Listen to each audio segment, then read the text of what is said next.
Back again, remembering women's rights and wrongs on A Good Night for a Murder, a Victorian true crime podcast. So, in honor of Women's History Month, let me tell you about Christiana Edmonds, who poisoned a whole town just to cover up an affair. In 1867, Christiana moved to the seaside town of Brighton with her mother, where she made the acquaintance of Dr. Charles Beard and his wife, Emily. Christiana befriended Emily, but it seemed she had an ulterior motive, which was getting closer to Emily's husband. Now, to what end did Dr. Beard entertain this attention from Christiana? We don't really know.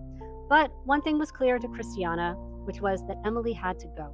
So she purchased a box of chocolate creams from a local candy store and laced them with strychnine poisoning. Then she showed up at the Beard household and aggressively insisted that Emily try one of the chocolates.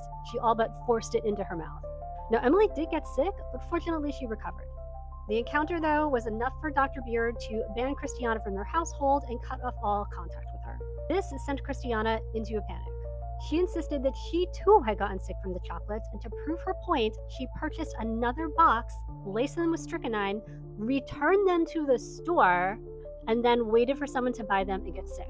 And people did get sick, but no one was connecting it back to the chocolates. So she did it again. Another box of chocolates laced with strychnine. This time, though, someone died, a child, and it was traced back to the chocolates. The candy maker was investigated, and it was ruled an accident, but he had to destroy his entire stock of candy and ingredients.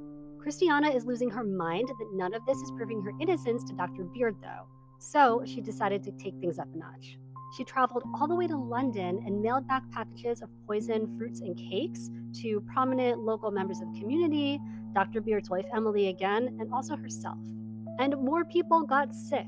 Finally, Dr. Beard comes forward and he says, "Look, this woman is obsessed with me, and she tried to harm my wife, and now I think she's launched this bizarre poisoning campaign as a cover-up."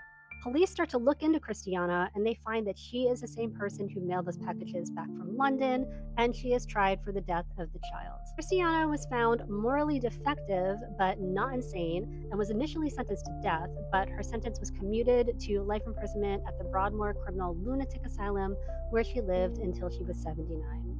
I host a podcast called A Good Night for a Murder, where I cover Victorian-era true crime. If that sounds like something you're interested in, please check it out wherever you listen to podcasts.